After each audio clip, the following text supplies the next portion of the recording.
hot and then it goes up. So hot water's up here. So it starts all over again? Right, then it goes through all these tubes and then the fan cools down the water. So that gets colder as it goes through the engine again, the colder the engine. Smart people. Smart people.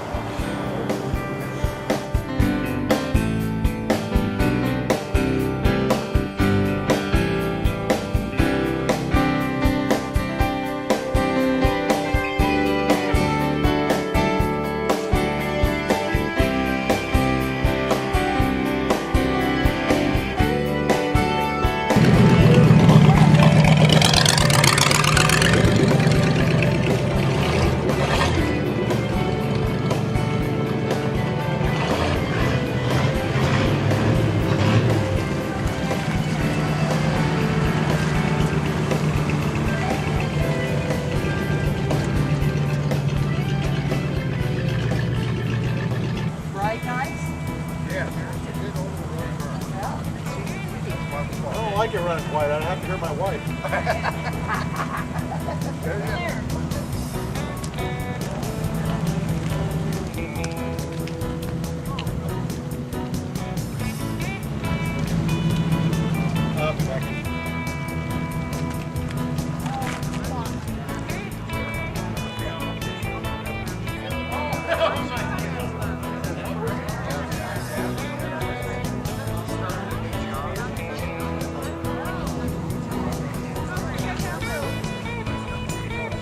Yeah. I chopped it up.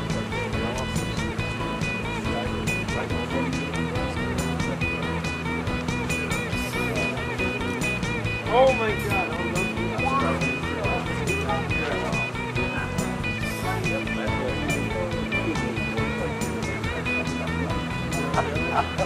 No, I post them up, right? Yeah, I know. Post them up.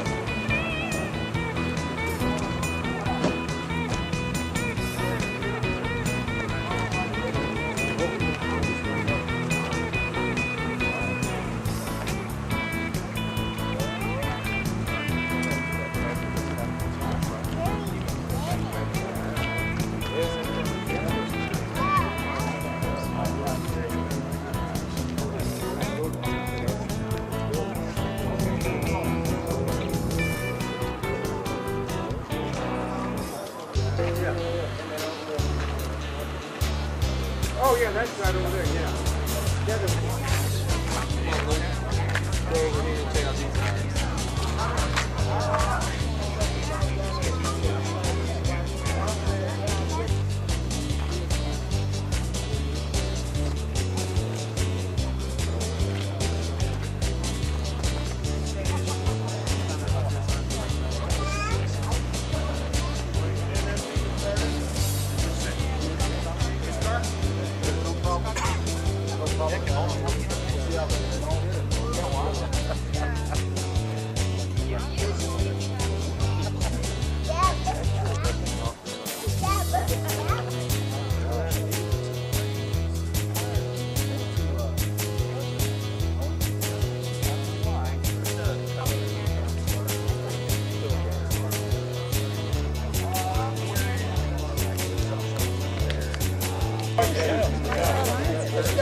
He's getting all the folks out here. Hey, dude, how you doing? There's the driver. I can tell it's the driver because we got plane tickets out of his pocket. Let's get crowd. You got stuck on that for private speed?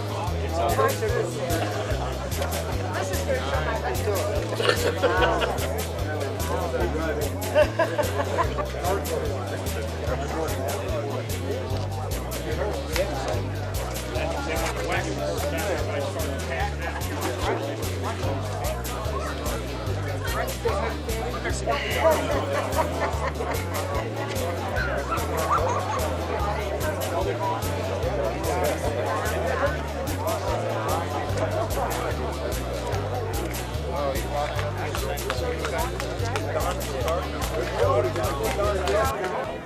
you're the guy I'm looking for. I said, I'm the guy. Oh, well, yeah, you're the guy. Well, yeah, well, I'm Joe Bonneville. I've been wondering if you died or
You got no driveway, we're good. Wing it, you know, not real high, and then shut her down, okay? A shot. Yeah, what? You want to fuel longer than right in the heads. What?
Ladies under the tire. There you go, Joe. Good thanks, guys.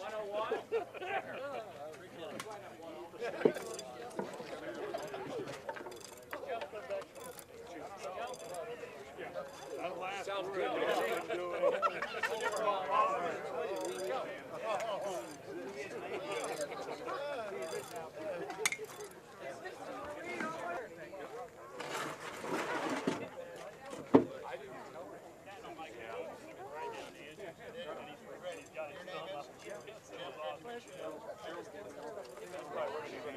Everybody?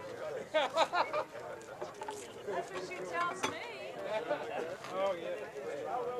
The other half. Yeah. That's right. That's cool. You just missed it. Bob, did you? Bob was telling me. Skidder had a good time. He wasn't there very long. It was Skidder, typical Skidder deal. He was there about a half an hour. The guy with the phone in his... Plus, you know, we're 50 miles apart. Yeah,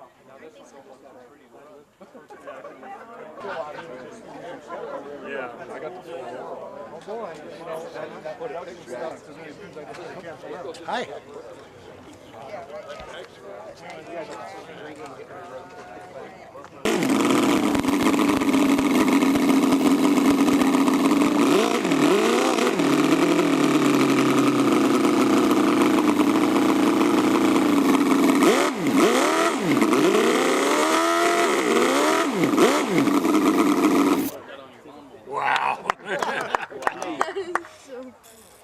The motor started out, it's a 1/4 scale copy of a 270 cubic inch Offenhauser, which is probably the most famous motor that ever dominated Indianapolis. It was originally designed and built by Miller, and in 1936 Fred Offenhauser bought the company, and that's where its name came from.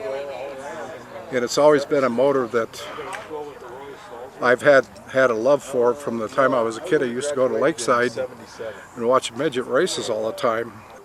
6 years ago when I retired, I had a friend that got me involved in miniature internal combustion engines, and I thought this would be a neat one to build. Little did I know how complicated it would be when you start miniaturizing things. Everything is machined out of solid stock aluminum.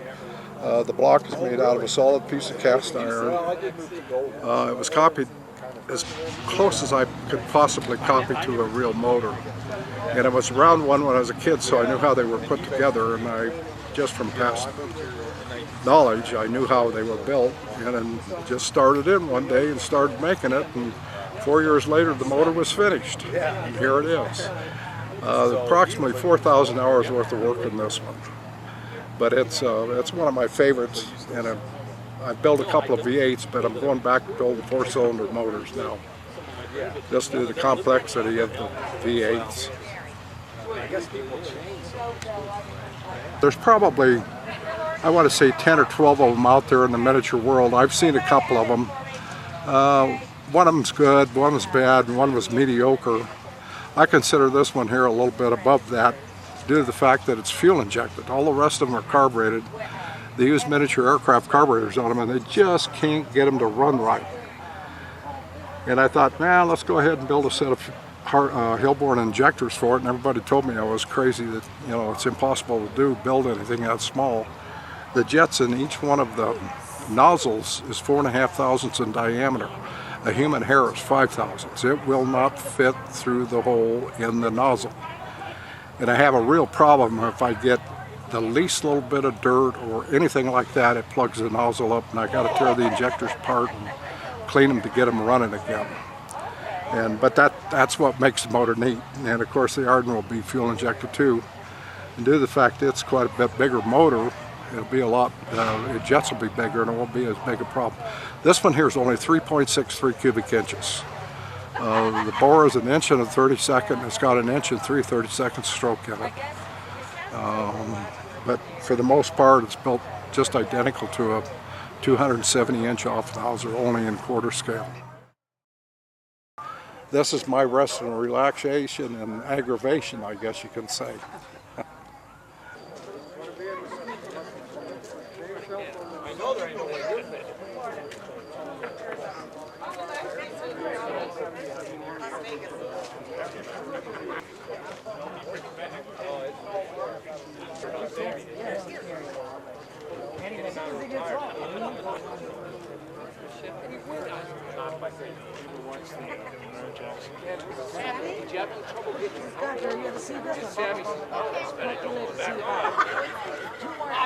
Oh my God, Barry.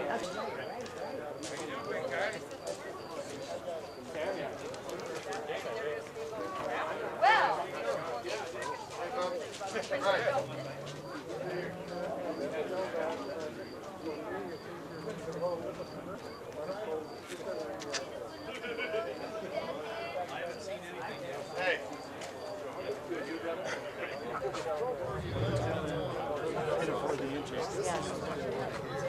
Still had the lock on it. No, 47.8 for all this thing. 40. Yeah, pass it around. Right. Good. What were we thinking? Oh, I thought you had it. You went through that before. I don't know. Yeah, really, there's many cars here.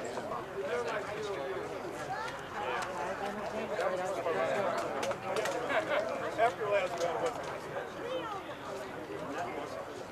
pretty good.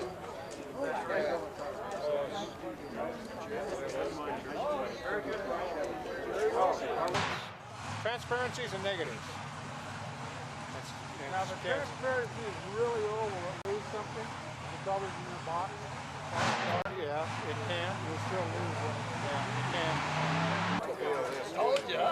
You wouldn't believe me. He said, I'm mean, and I did it. Yeah, I'm mean, but I didn't do it. I didn't deny it. No, I said the mean one did it. Good, good. But you were pointing at me. I wrote that.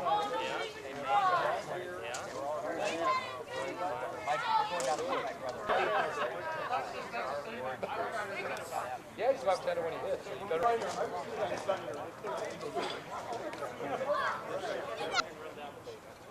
So, I was thinking Block party real fast. Good. I'm glad you did. well, are you okay with that? If I did, I think he needs knee surgery, but you don't want to step up to the plate. choosy beggars, you don't run into them too often. I have a sciatic nerve, but anymore, like, if I drive something, and I go to get out, my legs are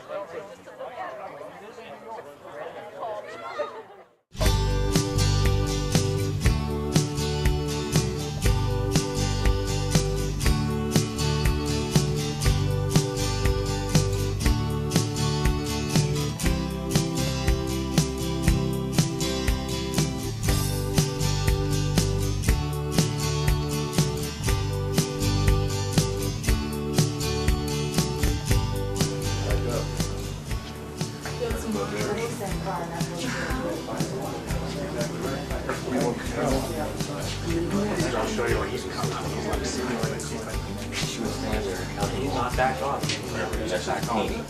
So it's we left.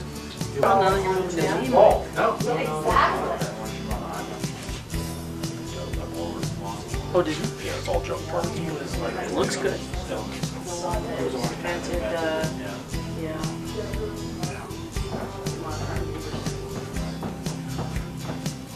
The Firebird. Right, right. Now what happened to his girlfriend? She's still alive. Oh. She's still I watched that show. yeah. I watched the one where they have another. See, and in fact, we had this old drag race table. We show her backing him up.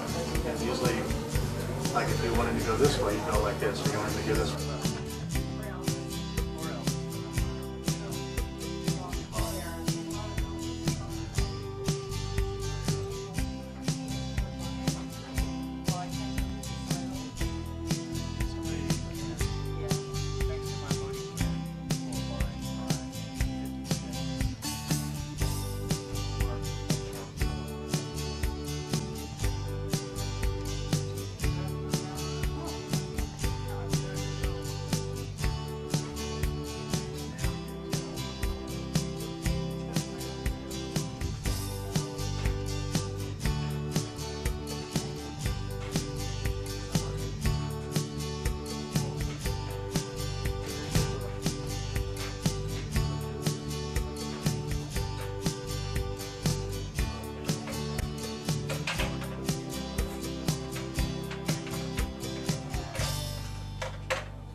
When I was 13, my father passed away, and my sister was an avid midget race fan. She used to watch the midget cars race. Back then, we used to race cars, the little midgets, in the downtown Los Angeles area, believe it or not. That was back in the late 40s, when I was 13 years old. I was born in 1936. And she took me to my first midget race, and she took me into the pits. Of course, I knew nothing about this, because when I was 12, 13 years old, I was getting ready to go to the seminary and become a priest. And the thing is that when I went to the races and saw these little cars racing and stuff, and the sound of them, it got me so darn excited. I told my sister, I said, that's what I want to do. I said, I want to learn how to work on those little cars and work on the engines and stuff. I first started, Brian, when I was 14 years old at the local garage, which was right around the corner from my house, 1 block away. And the name of the place was Wells Clark Automotive. And the man that rented the shop from him that did the mechanical work, and Wells Clark Automotive was a Hancock gas station. You know, believe it or not, back in those days, there were Hancock stations. And then after Hancock, then of course Richfield bought them out. And that's was the good old days. That's when there was 105 octane at the pumps, and you know what I mean. And we had our good old girlfriend Ethel out there, Miss Ethylene Lead, and all that. And you know, these were the days to where you could pull up to the gas pump with your hot rod and put some good gasoline in it and go down the road and street race and do all that kind of stuff. The German mechanic that was there, who really basically taught me all my specifics and all my ground roots of mechanic stuff, was a German guy, and his name was Waldemar Wolfgang Peggenstecher. This is the honest to God truth. Of course, we called him Walt. Everything that came in the door, we had to rebuild it. I mean, we did our own carburetors, our own engines, our own brake systems. We did all the wheel cylinders, the master cylinders. We rebuilt all the power brake units on the cars that did have power brakes back in those days, and generators and alternators and starters. And we used to turn the armatures and put the grooves in them and rebuild all the fuel pumps, water pumps, everything. I went down the drag strip with my 40 Ford, and all it had on it was, you know, it had 2 carburetors on it, and that was it. I didn't even have, you know, good finned aluminum heads or any of that kind of stuff yet. Okay, and it was an engine that that Walt helped me put together for my 39 coupe. Then, of course, when I was 15 years old, then I really started building some big stuff.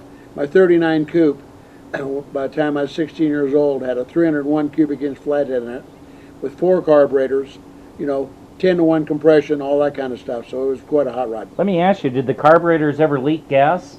Did it? Oh, absolutely. You know, if you've got Stromberg 97 carburetors, Yeah. in the front seat of your car, you have a ball peen hammer and a fire extinguisher.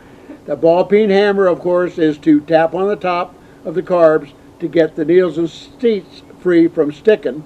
And then the fire extinguisher is if it runs over on top of the engine and you have a slight under the hood fire, you can put it out and save your car. Did you ever have to use the fire extinguisher? Yes, but of course, you know, back in those days, they were the old push handle ones, you know, made out of brass and stuff, and it just squirted out this ugly fluid that stunk like heck. I didn't even know what they loaded them with, but that did work and put fires out, yes. And we used to drag street race on Thursday nights down Culver Boulevard in Culver City, California. We'd block off both ends of the road. There used to be 1,500 to 2,000 spectators that went up on the railroad tracks to watch a street race, and I had one of the fastest cars in Southern California. I was the car to beat. When you go back to, you know, looking at all these different things and talking about fuel altereds, I mean, we had the world's fastest and quickest blown fuel altered in the world, and it was the Mondello Montsabaro blown fuel altered. And here it is, basically featured on the front cover of Rodder's Journal. And I'll tell you something, this car here was restored, and it was one of the most beautiful restorations ever done and ever seen. But the car itself, when it ran in 1969, that was the only year we ran this particular paint job, was in 1969, and this car looked the same as it was when we ran it. You know, so we really had a prestigious car in its day.